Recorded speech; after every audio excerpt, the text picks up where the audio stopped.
37 missed calls before 6 a.m. On a Monday. I thought someone had died. I was already awake when my phone lit up the bedroom ceiling like a strobe light.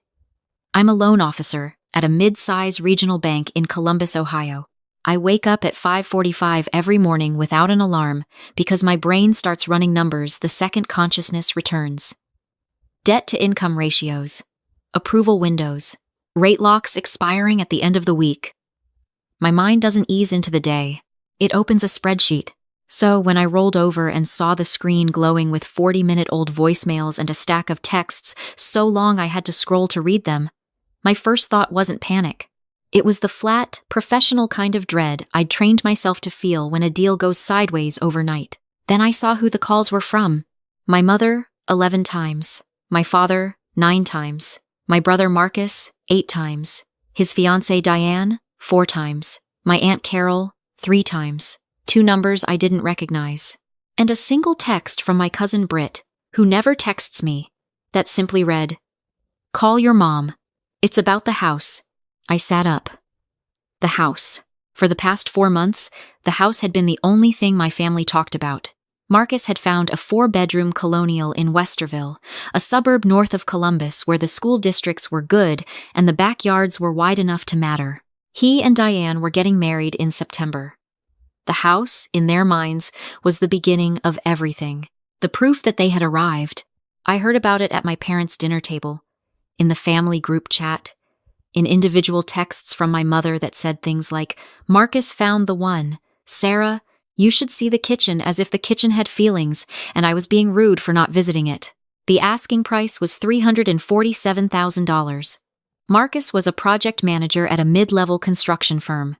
Diane was a dental hygienist. Together, their income was solid but not exceptional. Their credit scores were functional but bruised by a car loan they'd been late on twice and a medical bill that had sat in collections for 8 months before Diane's mother paid it off. I knew all of this, not because I was snooping, but because Marcus had asked me, 6 weeks ago, if I would co-sign the mortgage. I had said no. I'd said it clearly, calmly, and with the professional courtesy I extend to loan applicants who don't quite qualify. I told Marcus I loved him. I told him I believed in him. I told him that co-signing a mortgage was not a small favor. It meant his debt became my debt. It appeared on my credit report. It affected my ability to buy my own home someday. It meant that if he missed a payment, my score took the hit before the lender even called him. I explained this the way I explain it to first-time buyers every week, with a whiteboard and a calm voice and no room for misunderstanding. Marcus had nodded. Diane had looked at the floor. My mother had said, "He's your brother, Sara," in the tone she uses when she wants me to feel ashamed of having a spine. I had driven home that night with the specific exhaustion that comes from doing the right thing in front of people who think the right thing is wrong. That was 6 weeks ago. Now it was 5:52 a.m.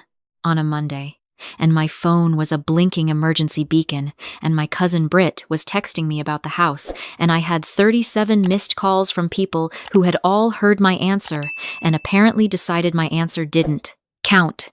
I pressed call on my mother's number. She answered before the first ring finished. That told me she'd been awake for hours. Sara. Her voice was thick and pulled tight at the edges. "Thank God. Mom, what happened? Is somebody hurt?" "No one is physically hurt." A long pause. In the background, I could hear the low murmur of my father's voice and the sound of someone pacing on hardwood. "But Marcus is in crisis. Real crisis, Sara. The kind that doesn't come back from." I waited. My mother has a gift for building suspense around things that don't deserve it. A broken dishwasher becomes a catastrophic flood. A bad performance review becomes the end of his career. I had learned, over 31 years, to let her deliver the drama at her own pace while I held my reaction in reserve. "The lender called," she said finally. "There was a problem with the application. Something with the underwriting. They're saying there's a discrepancy with the cosigner's documentation, and if it doesn't get resolved by Wednesday, they're pulling the loan." I felt the first cold thread of something unpleasant move through my chest. "Cosigner," I said. "Sara." "Mom."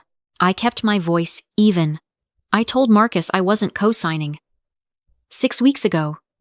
In your kitchen." You were sitting right there. Silence.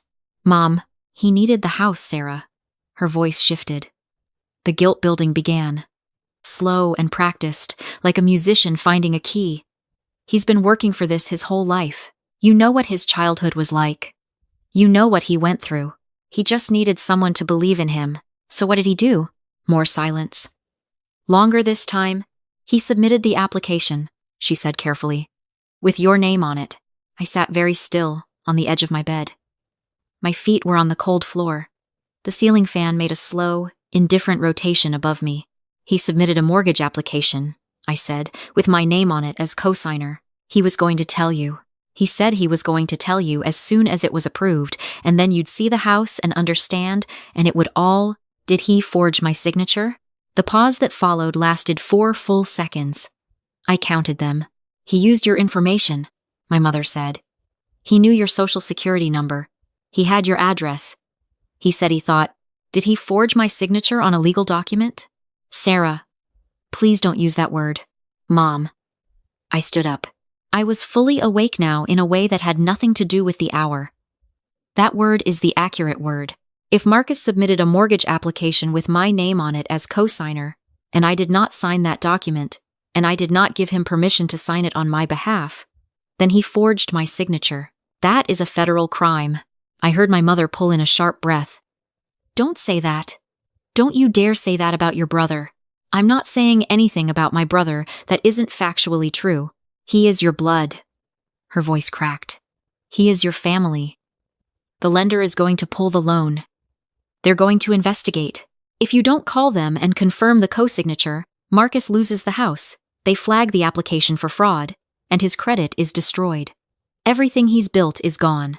Sara, she was crying now. The real crying, not the performance crying. He could go to prison, and there it was. The trap. Sprung cleanly, with love as the bait. If I confirmed the co-signature, I was legally on the hook for $347,000 on a mortgage I hadn't agreed to. My debt-to-income ratio would blow out. My own ability to buy property would be frozen for years. And I would have committed fraud myself. Because confirming a document I hadn't signed would be a lie to a federal lending institution. If I didn't confirm it, Marcus faced the consequences of what he had done. They had decided, my brother and my mother and whoever else was in that room at 6 a.m, that the consequences of Marcus's choices should be mine to absorb. They had made this decision without asking me. They had made it and then called me 37 times with the news. And now they were waiting for me to swallow it the way I had always swallowed things, quietly, without making it worse for everyone else. I need to think, I said. Sara, there's no time to think. I'll call you back. I hung up. I stood in my bedroom for a moment. The city outside my window was just beginning to show gray at the edges. A garbage truck moved slowly down the street below. Normal Monday, normal world, doing normal Monday things. Completely unaware that somewhere in Westerville, my brother had apparently decided that no was a word that applied to other people. I opened my laptop. I pulled up my credit monitoring service, the same one I recommend to clients because it sends real-time alerts for new inquiries and account activity. I hadn't checked it in 3 weeks. I hadn't needed to. My credit was clean, methodically maintained, the kind of profile that makes underwriters relax when they see it. The dashboard loaded. There were 2 new hard inquiries, both within the past 5 weeks. The first one I recognized immediately. A credit card I'd applied for in early spring with a promotional rate. That was mine. The second one made my stomach drop straight through the floor. Creditor, Heartland Federal Mortgage Solutions. Inquiry type, joint mortgage application co-borrower. Date, April 14th. April 14th. 22 days ago. 3 weeks after I had sat in my parents' kitchen and said, clearly and without ambiguity, that I would not co-sign anything. I clicked through to the full report. The inquiry had been submitted from an IP address in Westerville, Ohio. The application listed a property address I didn't recognize on Crestview Lane. Listed under co-borrower, Sara Michelle Kowalski. My name, my social security number, my address, my employment information, listed correctly because Marcus knew where I worked. He'd been to my office Christmas party 2 years ago. My signature was on page 9 of the document preview.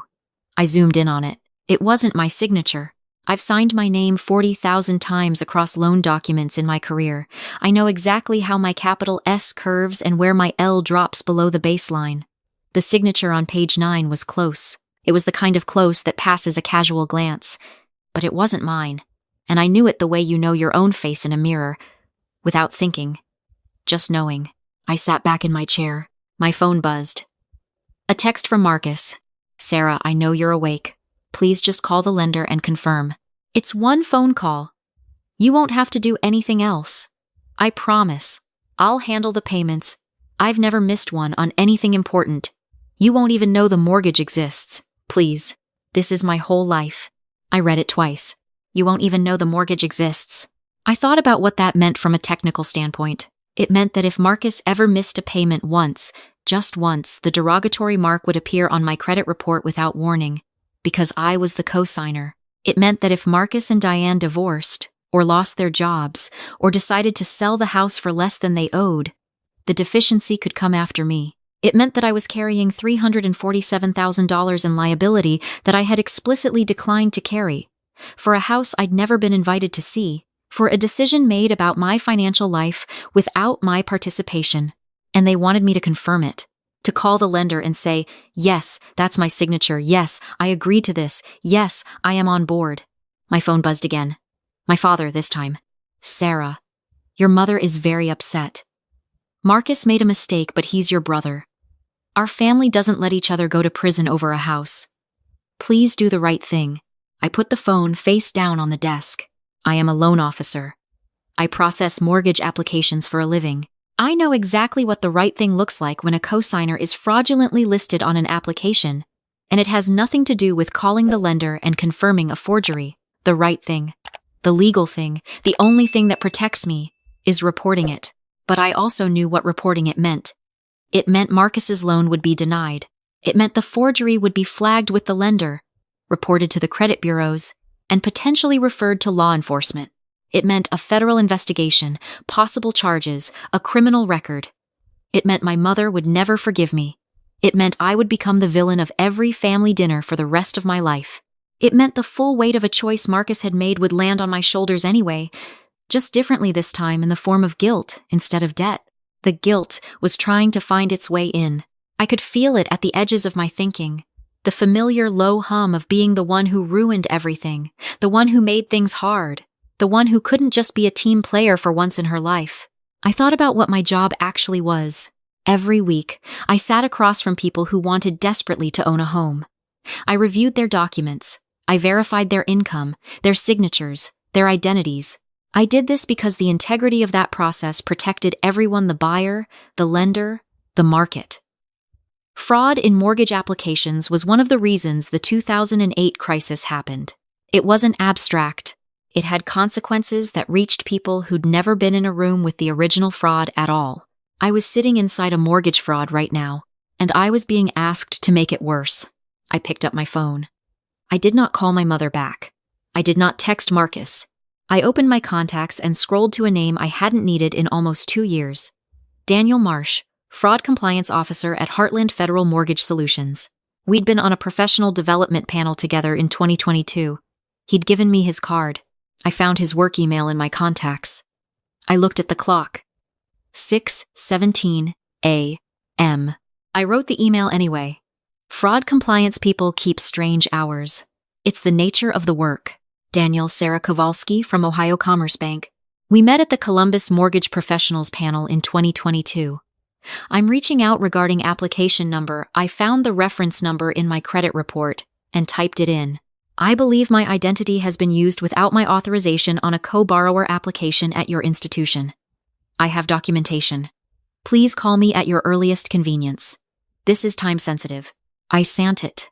Then I called the fraud hotline at all 3 credit bureaus and placed an initial fraud alert on my file. I documented everything. Screenshots of the inquiry, the IP address, the application date, the signature page zoomed in. I sent copies of my own recent loan documents to my personal email, so I had a clear comparison signature on record. My phone rang. Marcus. I let it go to voicemail. He called again. I let it go again. A text from my mother, Sarah Louise Kowalski. If you do not answer this phone, I will drive to your apartment. A text from Aunt Carol, who lived in Cincinnati and had no direct information about anything. Honey, I don't know all the details, but family is family, and I hope you'll remember that today. A text from my cousin Britt, who had apparently been recruited.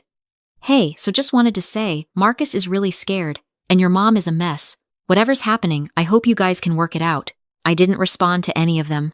At 6:43 a.m., my email notification lit up. Daniel Marsh. Sarah, I'm actually in early today. Just pulled the file. Can you call me directly? This is significant. I called him from my home office with a cup of coffee I'd made on autopilot. The kind of task your hands do when your brain is occupied elsewhere. Daniel answered on the second ring. Sarah. I've been looking at this application since your email came in. His voice was careful. The measured tone of someone in compliance who has seen things before and is trying to understand where this one lands. Can you confirm for me you are listed as co-borrower on this file, and your position is that you didn't authorize the application? That's correct, I was asked, by the primary borrower, who is my brother, to co-sign this mortgage. I declined. I declined explicitly, in person, in front of my mother. 6 weeks before this application was submitted. I did not provide written authorization. I did not sign any documents. The signature on page 9 of your file is not mine. A long pause. Keyboard sounds. The inquiry hit your credit on April 14th? Yes. I have my monitoring report pulled up right now.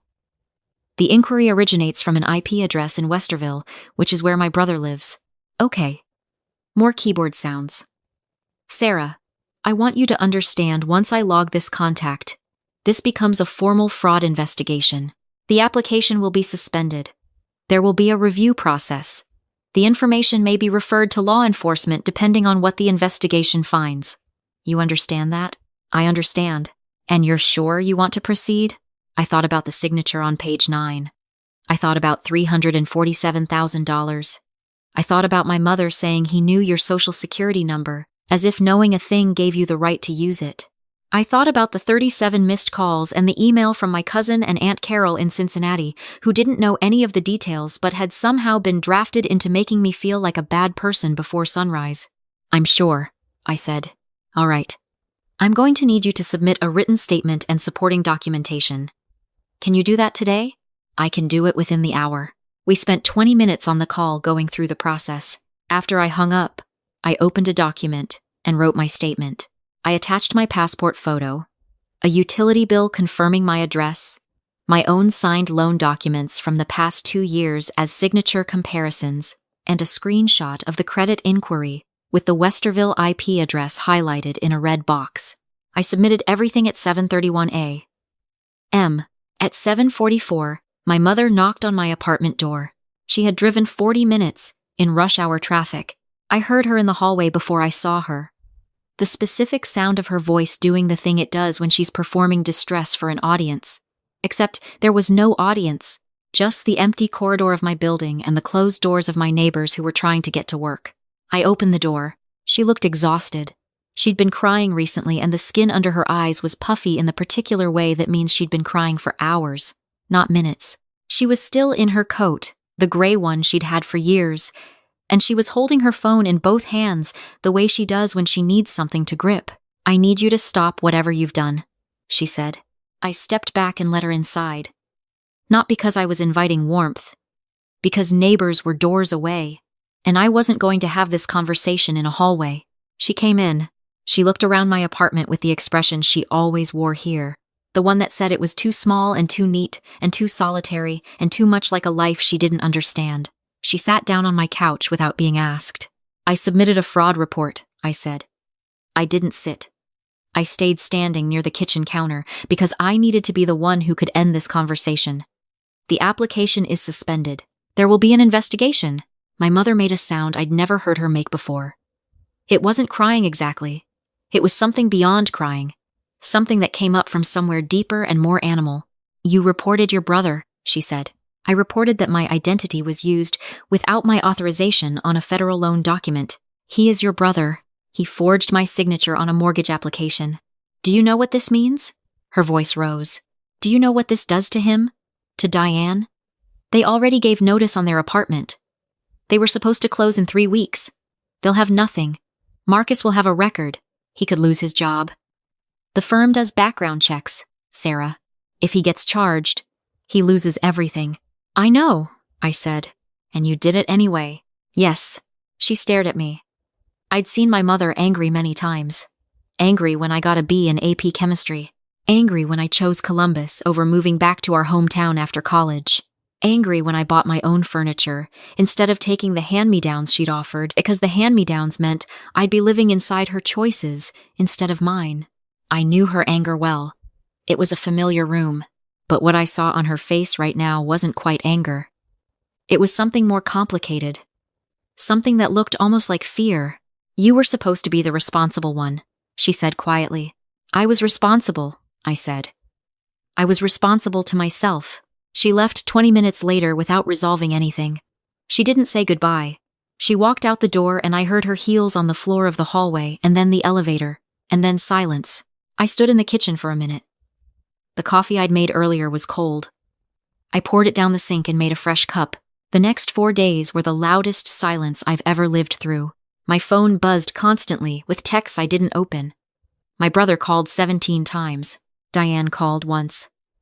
Left a voicemail that was mostly crying and the phrase, "I don't understand what we did to you," which I found genuinely interesting because they both understood exactly what they'd done. My Aunt Carol sent a Facebook message. 3 cousins I hadn't spoken to in years suddenly remembered I existed. I didn't respond to any of it. On Thursday, Daniel Marsh emailed me with an update. The investigation had confirmed that the signature on the application was not consistent with my signature on other documents. The IP address on the submission matched my brother's home network. The application was formally denied and flagged. The file had been referred to the relevant authorities. He thanked me for my documentation, which he described as thorough. That word, thorough, made me feel something I hadn't expected. Pride, maybe. Or just the satisfaction of a job done correctly in conditions that were trying very hard to make me do it incorrectly. I forwarded the email to my own files and deleted the thread. The weekend came. I took a long walk through Goodale Park on Saturday morning, while the weather was still cool and the trees were just starting to green. I bought a coffee from the cart near the fountain and sat on a bench and watched dogs chase each other across the grass with the pure, uncomplicated joy of creatures who don't have social security numbers or mortgages or brothers who would use either one without permission. I thought about what my mother had said. You were supposed to be the responsible one. I had spent most of my life believing that being responsible meant absorbing the consequences of other people's choices so they didn't have to. That responsibility was a form of service, and service was a form of love, and love was what you owed the people who shared your blood, whether or not they'd done anything to earn it. I'd been paying interest on a debt I'd never agreed to take on. The difference between a cosigner and a scapegoat is consent. I finally understood that on a level that wasn't just professional.